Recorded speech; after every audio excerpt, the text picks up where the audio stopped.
यहाँ पर जितने भी सत्संगी भाई बहन उपस्थित हैं, प्रायः गृहस्थाश्रम में रहने वाले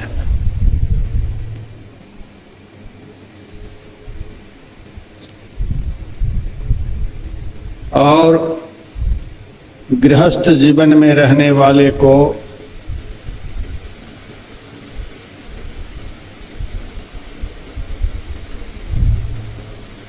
तीन चीजों की बड़ी इच्छा रहती है।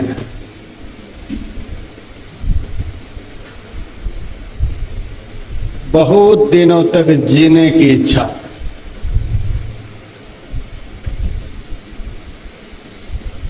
बहुत विद्या बुद्धि प्राप्त करने की इच्छा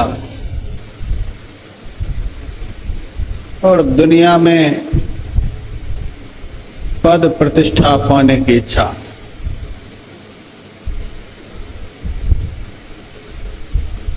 साधु संतों के अंदर, सच्चे सन्यासी के अंदर ये सब इच्छाएं नहीं होती हैं, लेकिन गृहस्थाश्रमियों के अंदर ये इच्छाएं होती है। सब आदमी बहुत दिनों तक जीना चाहते हैं, बहुत दिनों तक जिएंगे तो बहुत खाएंगे, बहुत कुछ दुनिया का करेंगे, बहुत दिनों तक सोएंगे, बहुत दिनों तक व्यापार करेंगे, बहुत दिनों तक दुनिया का बहुत कुछ अर्जन करेंगे।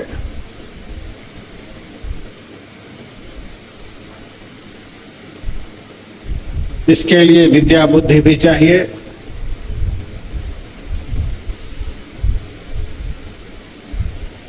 पागलपन में सांसारिक पदार्थों की वृद्धि नहीं हो सकती। दुनियावी चीजों की वृद्धि प्राप्त करने के लिए ज्ञान चाहिए, विद्या चाहिए, बुद्धि चाहिए। इसीलिए सब कोई ज्ञानवान होना चाहते हैं, विद्वान होना चाहते हैं।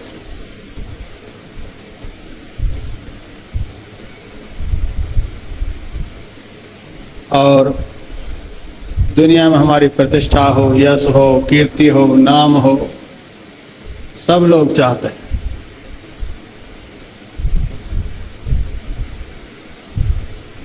आज का जो त्योहार है, आप सबके मनोरथों को सिद्ध कर देने वाला त्योहार है। हम लोग तो पीछे रह जाएंगे, लेकिन आज का त्योहार मनाकर आप लोग बहुत आगे निकल जाएंगे। आप लोगों के अंदर जो ये तीन इच्छाएं हैं, इन्हीं तीनों इच्छाओं को पूर्ण कर देने वाला यह त्योहार है। आज गुरु पूजा का त्योहार है। आज के दिन गुरु की पूजा होती है और गुरु की पूजा करने का फल क्या है? महाभारत में भगवान वेदव्यास जी ने लिखा, गुरुमभ्यर्च वर्धन्ते आयुषा यशसा श्रिया। गुरु की पूजा करने से, गुरु की आराधना करने से, गुरु की उपासना करने से, गुरु में श्रद्धा भक्ति विश्वास रखने से सबसे पहले आयु बढ़ती है।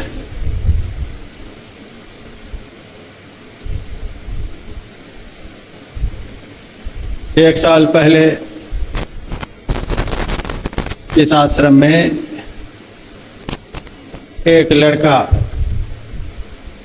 रहने के लिए आया।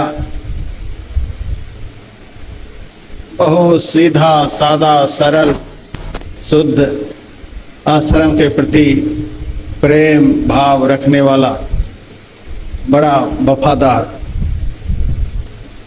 बहुत सेवा भावी।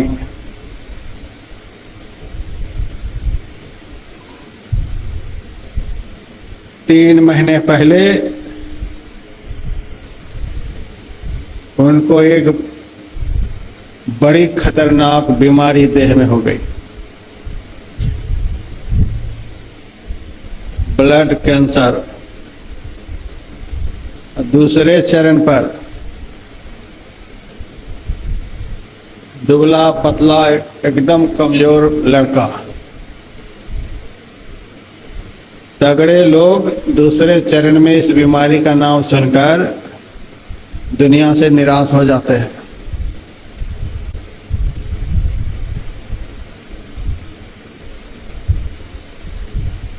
मैंने उनसे कहा, गुरु महाराज पर भरोसा रखना, ध्यान भजन सत्संग कभी नहीं छोड़ना। हमें गुरु महाराज पर भरोसा है, विश्वास है। गुरु की पूजा करने से, गुरु की सेवा करने से, गुरु की आराधना उपासना करने से आयु, विद्या और यश की वृद्धि होती है।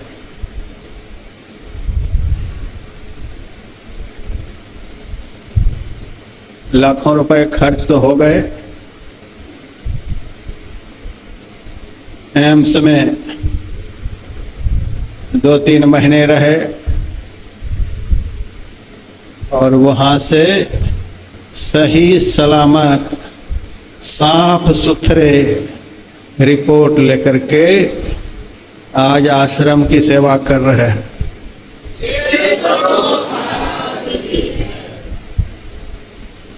यह प्रत्यक्ष बात है। अभी 10-15 दिन पहले ही हमसे निकल कर वह लड़का आया है, आप लोग देख सकते हैं, सेवा में लगे हुए।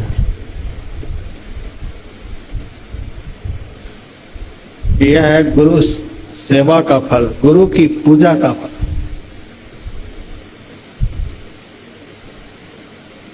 आयु की वृद्धि होती है।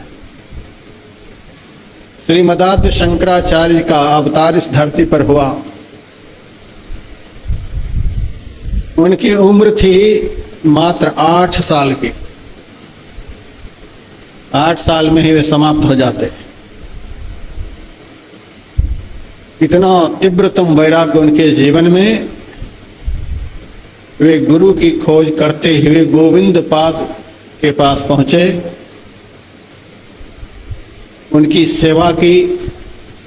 गोविंद पाद ने देखा यह बालक बड़ा दिव्य संस्कारी है, लेकिन 8 साल में क्या करेगा? 8 साल तो इनका पूरा होने के लिए जा रहा।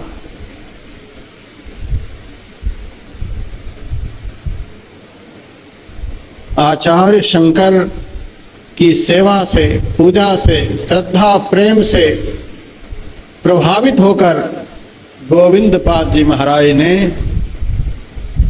कहा, बेटा तुम्हारे शरीर से संसार का बड़ा कार्य होना है, अद्वैत वेदांत का प्रचार होना है। सारे संसार में द्वैतवाद फैला हुआ है। 8 साल में तू क्या करेगा? इसीलिए जा, मैं आशीर्वाद करता हूं, तो 16 साल तक संसार में रहेगा। उनकी आयु को दुगुनी कर दिए। 16 साल के जब होने वाले हुए, तब वे भ्रमण करते हुए काशी विश्वनाथ गए। वहां उनको भगवान वेद व्यास जी का दर्शन हुआ। लेकिन भगवान वेद व्यास एक साधारण वृद्ध ब्राह्मण के रूप में सामने दिखलाई दिए और उनसे 27 दिनों तक उनका शास्त्रार्थ हुआ। शास्त्रार्थ में आचार्य शंकर की दिव्य ज्ञान को देखकर भगवान वेद व्यास जी बड़े प्रसन्न हुए। कहा, तुम्हारे शास्त्र ज्ञान को सुनकर मैं आज बहुत प्रसन्न हूँ। मैं तुम्हें आशीर्वाद करता हूँ, आज से तुम्हारी आयु 32 साल की हो जाएगी। गुरु को प्रसन्न कर लेने पर, गुरु को खुश कर लेने पर आयु की वृद्धि होती है। 8 से 16 हो गए, 16 से 32 हो गए। उनके जीवन चरित्र में लिखा हुआ है, गुरु मभ्यर्ज वर्धन्ते आयुषा यशसा श्रिया। आयु की वृद्धि होती है। पुराणों में मैंने बहुत बड़े ऋषि वामदेव जी महाराज का जीवन चरित्र पढ़ा। एक बहुत बड़े धनवान व्यक्ति उनके शिष्य थे, लेकिन उनके घर में बालक नहीं था।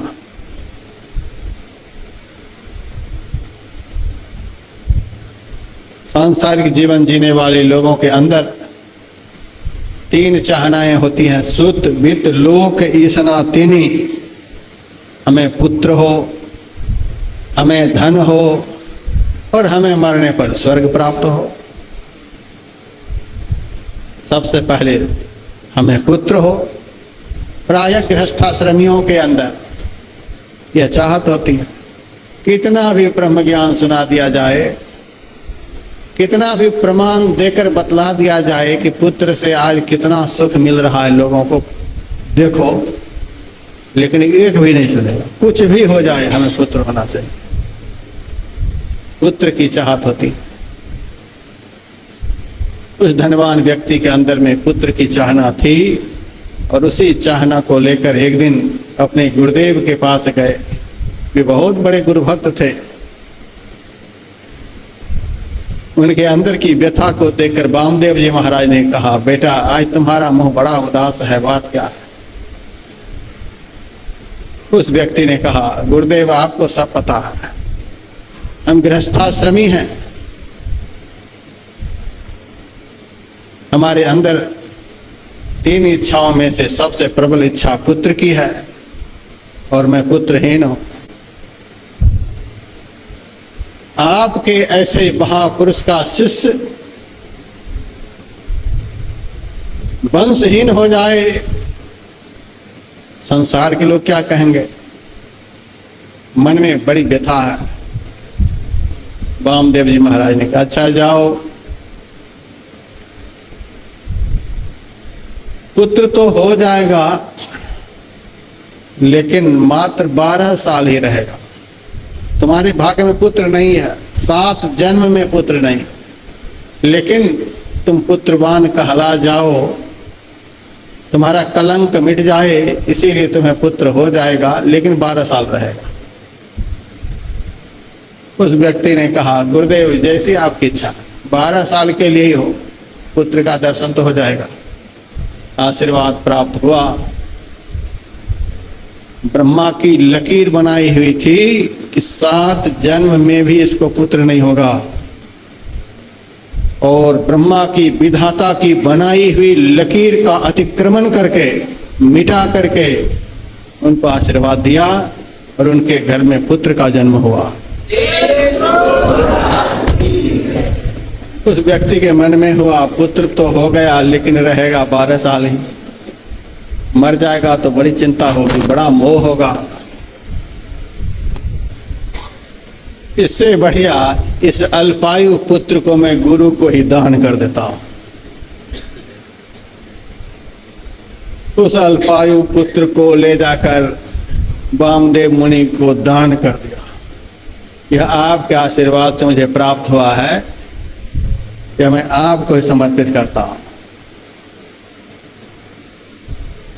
सुबह मैंने आप लोगों को सुनाया था, अपने द्वारा कमाए हुए धन से शिष्य को सदैव गुरु के शरीर की सेवा करनी चाहिए।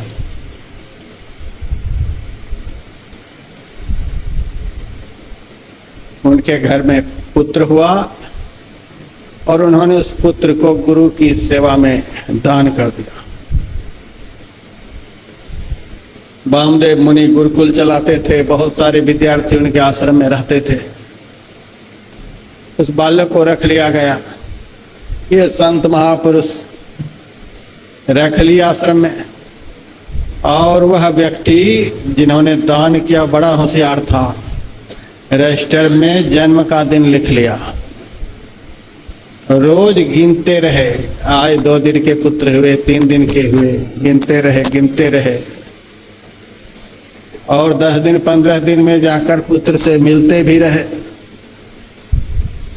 12 साल पूरा होने में जब एक दिन बचा तब गया गुरुदेव के आश्रम पर और उनसे कहा, गुरुदेव मेरी इच्छा है अपने घर पर एक विशाल भंडारा करने की। वामदेव मुनि ने कहा, बड़ी पवित्र इच्छा है, भंडारा करो। कहा, भंडारा तो करूंगा लेकिन उस भंडारे में आपको भी आना है। कहा, मैं भी चला जाऊंगा। कहा, अकेले नहीं आना है, सारे शिष्यों के साथ आना है। कहा, ठीक है, सारे शिष्यों के साथ चला जाऊंगा। कब भंडारा कर रहे हो? कल वह बालक मर जाता तो उन्होंने कहा, परसों भंडारा हम करेंगे। ऐसा दुनिया में आदमी की महात्मा को भी चक्कर में डाल देता है। ये घर तो डाइन भी छोड़ करके चलती है, महात्मा को भी छोड़ने के लिए तैयार। कैसे फंसा लिया कि सारे शिष्यों के साथ आना है, सारे शिष्य में उनका भी लड़का है और लड़का कल मरेगा, डायरी मेंटेन हो रहा और परसों का निमंत्रण दिया है। ये संत भोले भाले दिल के कहा, ठीक है, परसों भंडारा होगा, जाऊंगा। भंडारे की बहुत बड़ी तैयारी हो गई।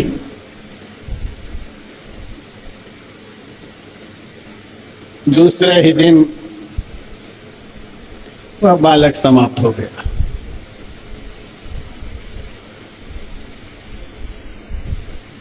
आश्रमस्थ जितने शिष्यगण थे उन्होंने जाकर वामदेव मुनि से कहा, गुरुदेव जिसके घर पर आप कल भंडारे में जाएंगे उसी का लड़का आपके आश्रम में रह रहा है और वह लड़का आज समाप्त हो गया।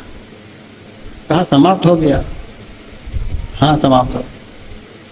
अच्छा, उनकी आयु तो मैंने पहले ही निर्धारित कर दी थी 12 साल की। अच्छा, 12 साल पूरा हो गया, उनका अंत्येष्टि संस्कार कर दो।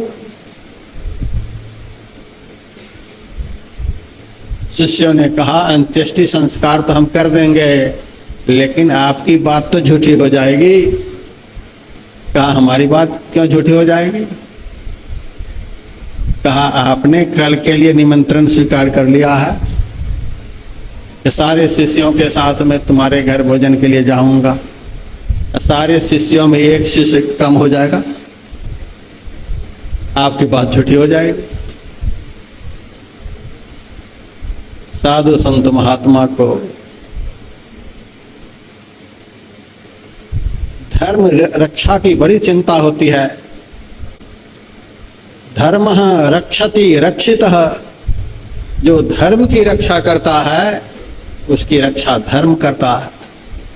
धर्म रक्षा की बड़ी चिंता होती है और धर्म का आरंभ ही सत्य से होता है। धर्म के 4 चरण हैं, उन 4 चरणों में सबसे पहला चरण है सत्य। धर्म के शास्त्र में 30 लक्षण हैं, उन 30 लक्षणों में पहला लक्षण है सत्य। यदि सत्य चला गया तो 29 लक्षण के रहने पर भी वह धर्म नष्ट हो जाता है। सत्य यदि नष्ट हो गया तो 3 चरण के रहने पर भी वह चरण चल नहीं सकता, वह कामयाब नहीं हो सकता। धर्म को चलाने वाला यदि कोई विशुद्ध सत्कर्म है वह सत्य है। संत को धर्म चलाना होता है। मंदिर में जाते हुए भी आदमी झूठ बोल रहा है, तीर्थ में जाते हुए भी आदमी झूठ बोल रहा है, व्रत उपवास दान पुण्य करते हुए भी आदमी झूठ बोल रहा है, दुनिया का बहुत कुछ कर्म सत्कर्म करते हुए भी आदमी झूठ बोल रहा है। सत्य से हीन जो धर्म का आचरण है वह धर्माचरण जड़ धर्म कहलाता है। दुनिया का कोई भी धर्म कार्य शरीर से नहीं हो, और मुंह से कभी स्वप्न में भी असत्य भाषण नहीं हो, झूठ नहीं निकले, तो समस्त धर्मों का सार कहलाता है। वह चैतन्यमय धर्म है, वह गतिशील धर्म है। संत धर्म को गति देते हैं, संत को धर्म को चैतन्यमय बनाए रखने की चिंता रहती है, हमारी बात झूठी ना हो जाए। संत तो धर्म को चलाने वाले होते हैं। यदि मेरे द्वारा सत्य पर आघात पहुंच गया, धर्म गति विहीन हो जाएगा। वामदेव जी महाराज को बड़ी चिंता हुई। तो चालाक आदमी के चालाकी में हम फंस गए। उनको मैंने वचन दे दिया। संसार के लोग अशुभ कर्म कर लेते हैं,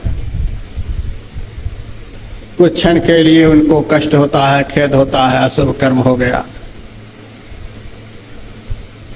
खेद होना यह कुछ और बात है, पश्चाताप होना यह और बात है। अपने किए हुए असत कर्म पर यदि पश्चाताप हो जाए तो शास्त्र में लिखा हुआ है, पश्चाताप वह अग्नि है जिस अग्नि में उनके किए हुए अशुभ कर्म भस्म हो जाते हैं। मन में यदि पश्चाताप हो जाए, भीतर में जलन पैदा हो जाए, हमसे अशुभ कर्म हो गया, पाप भस्म हो जाएगा। और शिव पुराण में मैंने पढ़ा, एक बार अशुभ कर्म होने पर, मन में पश्चाताप हो जाने पर पाप भस्म हो जाता है। और पाप को भस्म करके बारंबार पाप करे और पश्चाताप भी करे तो पाप उसी रफ्तार में बढ़ने लग जाता है। बार बार पश्चाताप का विधान शास्त्र में नहीं है। एक बार, बार बार पश्चाताप करो, बार बार पाप भी करो, पाप भस्म नहीं होगा। फिर तो पाप समझेगा कि यह बहुत चालाक आदमी है, तो हम कम चालाक नहीं। इसीलिए बारंबार पाप करके पश्चाताप नहीं करना चाहिए। पुराण में लिखा हुआ, शिव पुराण में लिखा हुआ। महाराज को बड़ा पश्चाताप हुआ और उन्होंने कहा, अच्छा जब मैंने वचन दे दिया है तो मानव का वचन फेल हो जाए उतना अध्यात्म पर आघात नहीं होता है, देवता का वचन फेल हो जाए तो उतना धर्म पर आघात नहीं होता है। संत का दिया हुआ वचन यदि फेल हो जाए तो धर्म नष्ट हो जाता है, धर्म पर बड़ा भारी आघात पहुंचता है।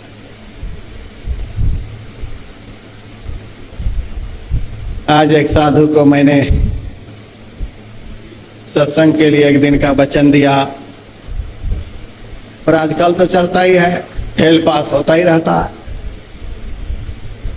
बड़ी मुर्गी मिल गई तो छोटी मुर्गी को छोड़ दिया जाता है, ऐसा बहुत होता है। तो उन्होंने मेरे से कहा, तो हम अब निश्चिंत रहें ना कि कार्यक्रम होगा। आज समाज को साधु पर भरोसा नहीं रह गया। इन्होंने जो कहा यह सत्य होगा। समाज को आज साधु पर भरोसा नहीं रह गया। शताब्दी ट्रेन से हम दिल्ली से हरिद्वार आ रहे थे, हमारी सीट के बगल में एक माँ बेटी की सीट पड़ गई।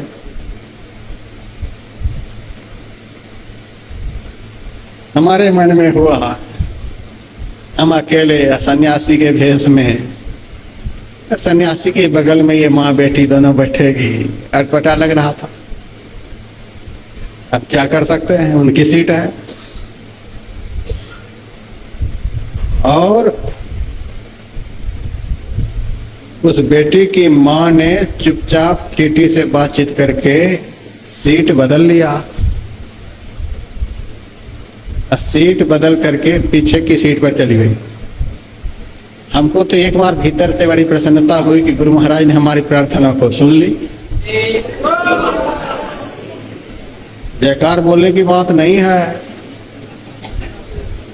बहुत खतरनाक प्रसंग है।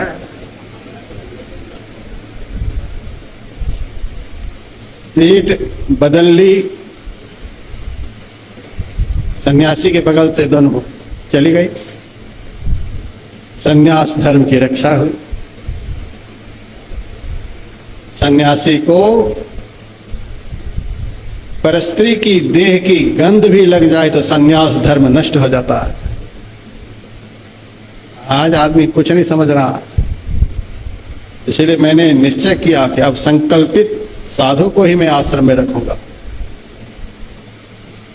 साधु जेल जा रहे हैं, यह हालत है।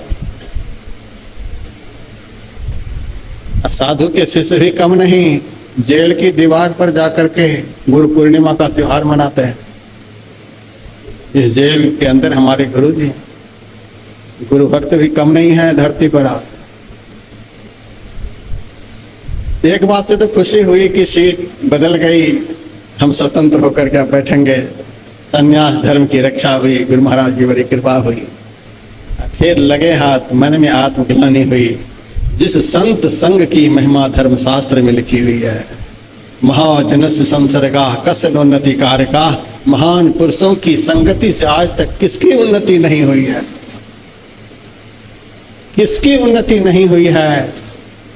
दासी के नारद, हिरणी के श्रृंगी ऋषि, अंडा से वृंदा सुखदेव जी कहात हैं, गागरी से कुंभज, रेणुका से परशुराम, कुलहंडू से वाल्मीकि महिमा लखात है, मत्स्यगंधा से व्यास, गणिका से वशिष्ठ मुनि, सुद्रणी से भरद्वाज ब्राह्मण पद पात हैं। कहे कवि केशवदास कहा लो करो विचार, सत्संग के प्रभाव से शिरोमणि कहात हैं। जिस संत संग की, साधु संग की शास्त्र में भूरी भूरी महिमा लिखी गई है, आज के लोग साधु के कैरेक्टर से इतने भ्रमित हैं कि सीट बदल लेते हैं। क्या पता कोई जादू मंत्र करके हमारी बेटी को लेकर चल ना दे, सीट बदल ली। ऐसी हालत है। प्लेन में भी कई एक बार सीट बदल ली।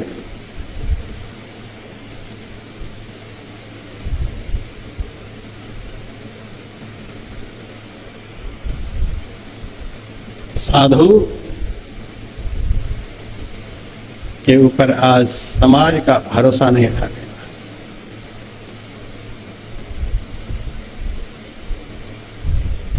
यदि मेरा वचन आज असत्य हो जाता है तो समाज किस पर भरोसा करेगा। साधु के द्वारा जब धर्म का हनन हो जाए, जो धर्म को गति देने के लिए साधु बना है, उनके द्वारा जब धर्म का हनन होता है तो संसार भ्रमित हो जाता है। वामदेव जी महाराज को बड़ी व्यथा हुई और कहा मैंने वचन दिया है तो मैं अपने वचन को सत्य करके दिखाऊंगा। और शिष्यों से कहा उस बालक के पास मुझे ले चलो। बालक के पास ले गए, चादर से उस बालक का मुंह ढक रखा था। कहा मुंह पर से चादर को हटाओ। चादर को हटा लिया गया। उसके बाद वामदेव जी महाराज कहते, अरे बालक, कल तो तुम्हारे घर पर भंडारा है और तुम्हारे लिए भी मैंने निमंत्रण स्वीकार कर लिया है, तो इस तरह सोया पड़ा है, उठ करके खड़ा हो जा भंडारे में चलने के लिए। जैसे कहा उठकर खड़ा हो जा, वैसे ही जैसे सोया हुआ आदमी पुकार सुनकर जग कर खड़ा हो जाता है, वैसे वह मरा हुआ बालक उठकर खड़ा हो गया। नहा धो करके दूसरे दिन भंडारे में भाग लिए। वह बालक भी भोजन कराया गया। भोजनोपरांत गुरुदेव के चरणों पर मस्तक रखकर उस व्यक्ति ने कहा, गुरुदेव, मेरे बालक की आयु तो पूरी हो गई थी, कल ही आयु पूरी हो गई थी, आज यह बालक यहाँ कैसे आया? वामदेव जी महाराज ने कहा, बेटा तुम्हारी गुरु भक्ति, तुम्हारा प्रेम को देख करके मैंने इस बालक को पुनर्जीवित कर दिया। जा, इस बालक को मैं आशीर्वाद करता हूं कि यह बालक अब 100 साल तक संसार में रहेगा। वामदेव मुनि के आशीर्वाद से वह बालक 100 साल तक जिंदा रहा। गुरु की सेवा करने से आयु की वृद्धि होती है। हमारे गुरुदेव की भी आयु 100 साल नहीं थी, 100 साल से कम की आयु थी। एक बार तो उन्होंने मन बना भी लिया था निकलने का। सारे शिष्यगण जब रोने लगे और शिष्यों के मन में यह भाव रोते वक्त आया, हमारे गुरुदेव को तो परम संत बाबा देवी साहब ने आशीर्वाद दिया है 100 साल तक जीने का, अभी तो 100 साल पूरा नहीं हुआ है, गुरुदेव ने कैसे शरीर को छोड़ दिया? जैसे मन में हुआ वैसे ही घंटों से जो निष्प्राण हो रखे थे, गुरुदेव की देह में चेतना आ गई और कहते हैं, तुम लोग क्यों रो रहा था? मैं मर गया था। बिना 100 साल पूरा किए हम यहाँ से नहीं जाएंगे, 100 साल पूरा करके जाएंगे। हमें गुरु का वचन है, 100 साल तक रहने के लिए गुरु का आशीर्वाद है, वचन है। सारे शिष्यों ने हाथ जोड़कर कहा, आप अपने गुरुदेव के वचन की रक्षा करने के लिए 100 साल तक रहेंगे। ये लाखों शिष्य जो आपके लिए रो रहे हैं, इनकी प्रार्थना पर कुछ भी नहीं। कहा, गुरु का वचन शिष्य के लिए सदा धारण करने के योग्य होता है। गुरु का वचन किसी भी काल में टाला नहीं जा सकता। इसीलिए गुरुदेव के वचनों की रक्षा करने के लिए मैं अपने शरीर को रखूंगा। यद्यपि मेरा शरीर अब धरती पर रखने के लायक नहीं है, लेकिन गुरुदेव के वचन की रक्षा करने के लिए उनका आशीर्वाद मुझे प्राप्त है 100 साल के लिए। कहा, हम लोगों के लिए भी तो कुछ। तब गुरुदेव ने कहा,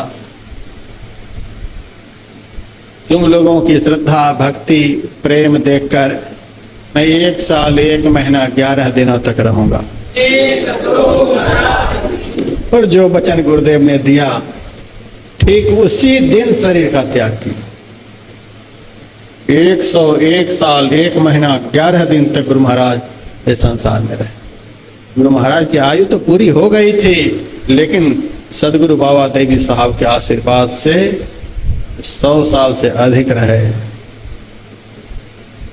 पूज्यपात महर्षि संत सेवी परमानंद जी महाराज की भी आयु पूरी हो गई थी। काल कौआ के भेष में आकर पलंग के नीचे घुसकर बैठ गया था और महर्षि संत सेवी परमानंद जी महाराज गुरुदेव के चरणों में बैठे हुए थे। एक टक से गुरुदेव की तरफ देख रहे थे। वे देख रहे थे गुरुदेव की तरफ और गुरुदेव देख रहे थे उनकी तरफ। गुरु और शिष्य की दृष्टि जब आपस में मिल जाती है तो बीच में काल भी आ जाए तो वह बच नहीं सकता है। काल के लिए भी महाप्रलय हो जाएगा। वह प्रतीक्षा कर रहा था, मन में सोच रहा था, आ गया हूं तब लेकर के ही जाऊंगा। लेकिन गुरुदेव उनकी तरफ बारंबार देख रहे थे। उनकी हिम्मत नहीं हुई कि मैं इन्हें लेकर के जाऊं। वह प्रतीक्षा कर रहा था। तब गुरु महाराज बोलते हैं, राम के राजत्व काल में पिता के रहते पुत्र मर गया था। यह गुरुओं का राज्य है। गुरु के राजत्व काल में पिता के रहते पुत्र नहीं मरेगा। सुबह मैंने आप लोगों को सुनाया था, जिह्वा लिंगं मंत्र शुक्रं कर्ण योनो निशिच्य वै। गुरु के मंत्र रूपी वीर्य के द्वारा शिष्य का जन्म होता है। काल उसका कुछ नहीं बिगाड़ सकता है। उनकी भी आयु पूरी हो गई थी। आप लोग भी जीतना चाहते होंगे, ज्यादा दिनों तक जीऊं। ज्यादा दिनों तक जीने की यदि मन में इच्छा हो, कितनी भी गर्मी पड़े, कितना भी कष्ट यहाँ आने पर हो, कितनी भी व्यथा हो, कुछ भी हो, साल में कम से कम एक बार तो यहाँ गुरु का त्योहार मनाने के लिए जरूर आना। आयु को बढ़ाने वाला यह त्योहार है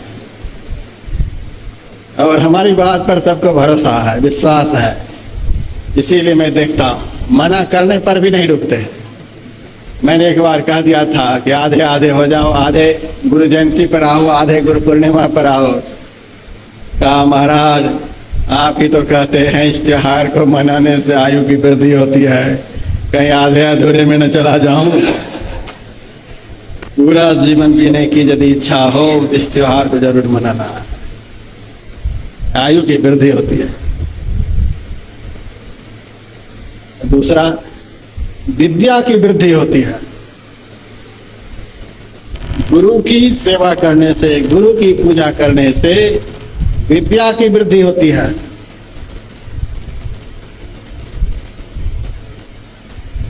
वेद रूप गुरु हो ही की कथा सुना वही, पंडित को धरि रूप की अर्थ बता वही। एक वेद ग्रंथ होता है और एक साक्षात मूर्तिमान वेद होता है। साक्षात मूर्तिमान वेद कौन सा? वो गुरु का शरीर होता है। जो गुरु के रूप का ध्यान करेगा, जीवन में कागज कलम का स्पर्श नहीं होने पर भी वह संसार का महाविद्वान बन जाएगा। एकलव्य की कथा महाभारत में है। गुरु द्रोणाचार्य के रूप को मिट्टी से बनाकर उनका ध्यान करते हुए अर्जुन से भी शस्त्र कला में वे बढ़ गए थे। गुरु की मूर्ति मन में ध्यान, गुरु के शब्द मंत्र मन मान, गुरु के चरण हृदय लय धारो, गुरु पार ब्रह्म सदा नमस्कारो। गुरु की मूर्ति का ध्यान करने से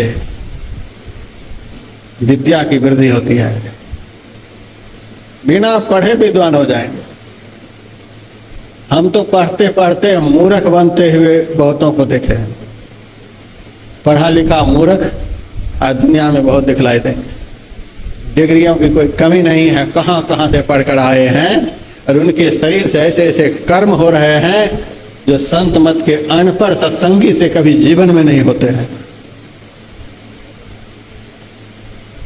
जहां अभी मैं रह रहा हूं, जंगल में कुटिया है। संयोग से दो माई आई मेरे पास, घास काटने वाली। महाराज पानी पिलाओगे? मैं अपने लिए सत्तू घोल रखा था। मैंने कहा पानी बाद में पी लेना, मैं सत्तू पीने के लिए घोल रखा हूं, एक एक गिलास पी लो। माई कहती है इसमें भांग तो नहीं है? ये सत्तू में भांग? आजकल के साधु महात्मा शिवरात्रि पर, कृष्णाष्टमी पर ये भांग घोल करके दूध में भक्तों को पिलाते हैं, अपने भी झूमते हैं, भक्तों को भी झुमाते हैं। कहीं वह तो नहीं है? देखिए साधु के ऊपर कितना संदेह हो रहा है। भांग तो नहीं है इसमें। मैंने कहा हमारे गुरु महाराज के आश्रम में भांग के नशा को कौन कहे? चाय भी त्याज्य है। गुरु महाराज के आश्रम में चाय भी नहीं बनती है।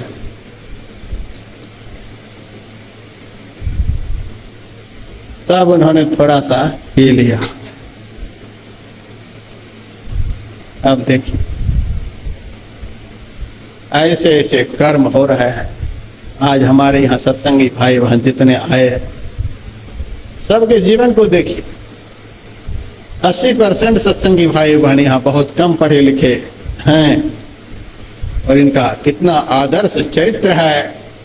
बहुत सत्संगी झूठ नहीं बोलते, चोरी की तो कोई बात ही नहीं, किसी भी प्रकार के नशाओं का सेवन नहीं, मन वचन कर्म से हिंसा नहीं, दूसरे की माँ बहनों को कोई बुरी निगाह से नहीं देखते हैं। पढ़े लिखे कुछ भी नहीं और आचरण इतना परिशुद्ध है। कारण क्या है? यहाँ पर गुरु की पूजा होती है, गुरु की उपासना होती है, गुरु ज्ञान सूर्य रूप, इनकी ज्योति अनूप उर के नासे तमको भजो साध गुरु है। गुरु ज्ञान के स्वरूप होते हैं, मूर्तिमान विद्या का विग्रह गुरु होते हैं। रामो विग्रहवान धर्म, वाल्मीकि रामायण में लिखा हुआ है राम जो है धर्म की साक्षात मूर्ति है और सदगुरु जो है विद्या की प्रत्यक्ष मूर्ति है। मूर्तिमान विद्या, जीवित विद्या का यदि दर्शन करना चाहते हैं तो सदगुरु में आप कर सकते हैं। ऐसे सदगुरु की पूजा करने से विद्या की वृद्धि होती है। आपके द्वारा इतने पवित्र पवित्र सत्कर्म शुभ कर्म होंगे कि पढ़े लिखे विद्वान आपके चरण को चूमेंगे। गुरु की पूजा करने से विद्या की वृद्धि होती है और गुरु की पूजा करने से लक्ष्मी की वृद्धि होती है। गुरु मभ्यर्थ वर्धन्ते आयुषा यशसा श्रिया, धन की वृद्धि होती है। आप लोग तो धन की वृद्धि चाहते ही होंगे। आप लोगों से आग्रह है गुरु की पूजा करें, धन की वृद्धि होगी। देहरादून में जब आश्रम बना हुआ था, लक्ष्मी पूजा के दिन कुछ भक्त लोग मेरे पास आए, महाराज आपके आश्रम में कोई तैयारी नहीं है। मैंने कहा कौन सी तैयारी देखना चाहते हैं? मैं कौन सी तैयारी करूं? आज लक्ष्मी का पूजा है। मैंने कहा हाँ लक्ष्मी की पूजा है। यहाँ तो लक्ष्मी पूजन की कोई तैयारी नहीं है। मैंने कहा लक्ष्मी पूजन की तैयारी वे करते हैं जिनके घर में दरिद्रा बैठी हुई होती है। हमारे आश्रम में कहीं घूमकर देख लो, यदि दरिद्रा का दर्शन हो जाए तो हम लक्ष्मी पूजन शुरू कर देंगे, तैयारी करेंगे, देख करके आओ। एक फकीर के भेष में हम यहाँ बैठे हुए हैं। आमदनी का इस आश्रम में कोई सोर्स नहीं, न कोई फैक्ट्री है न कोई कंपनी है, कहीं से आमदनी का कोई स्रोत नहीं है। 8-10 कमरे का स्कूल बना करके लोग करोड़ों रुपए कमा रहे हैं। हम 4 मंजिल की बिल्डिंग बना करके पंजाब में कभी दर्शन नहीं कर पाए कि स्कूल से कैसे पैसे लोग कमाते हैं। आज तक खर्च ही हो रहा है, जो भी दान दक्षिणा आती है उधर ही जा रही है। 1000-1200 रुपए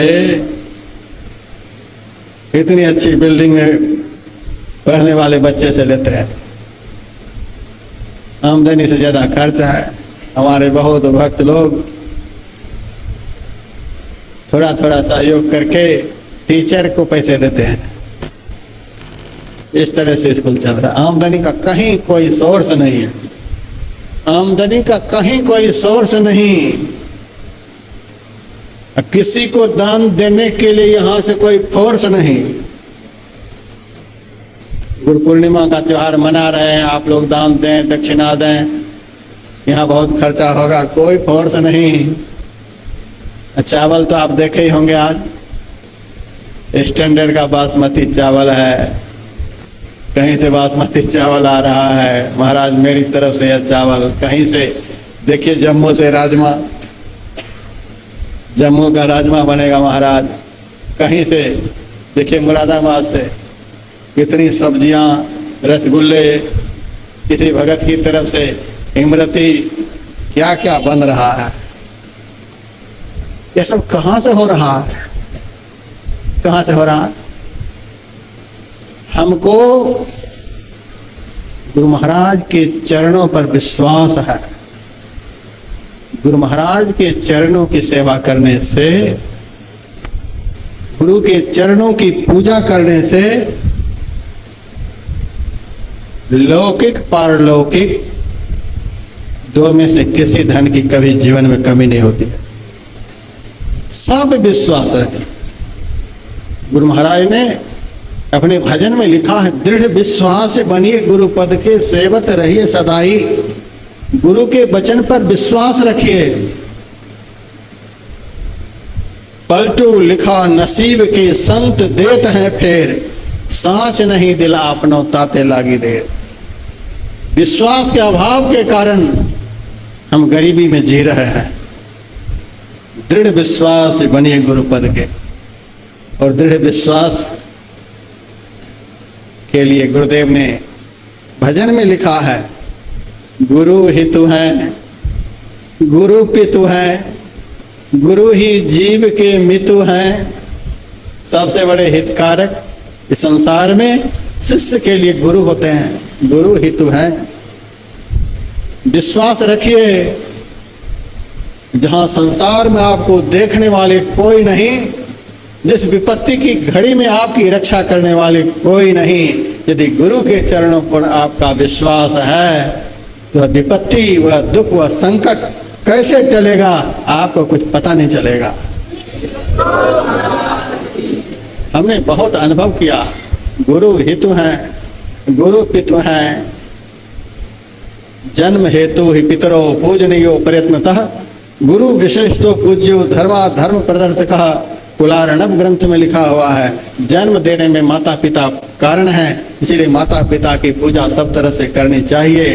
लेकिन धर्म क्या है, अधर्म क्या है, यह ज्ञान देने वाले सदगुरु रूपी पिता हैं। इसीलिए संसार के माता पिता से भी अनंत गुना अधिक मात्रा में मूर्तिमान गुरु की पूजा करनी चाहिए। गुरु पितु हैं, गुरु ही जीव के मितु हैं। और सुबह मैंने सुनाया था, पूर्ण माँ, शरीर को जन्म देने वाली तो आधी अधूरी माँ है, और शिष्य के अंदर ज्ञान को जन्म देने वाले जो गुरु रूपी माता है वो पूर्ण माँ है। इसीलिए गुरुदेव ने कहा, गुरु मितु हैं, गुरु सम कोई नहीं दूजा, जो जीवों को उधारा है। जीव का उद्धार करने वाला इस संसार में गुरु को छोड़कर दुनिया में कोई नहीं। ईश्वर तो हमारे साथ में है, 3300 कोटि देवता हम हमारे अंदर में निवास करते हैं, सारे तीर्थ हमारे अंदर में निवास करते हैं, क्या नहीं हमारे अंदर में है, फिर भी जन्म मरण के चक्र में पड़े हुए हैं। गुरु सम कोई नहीं दाता, जो जीवों को उधारा है।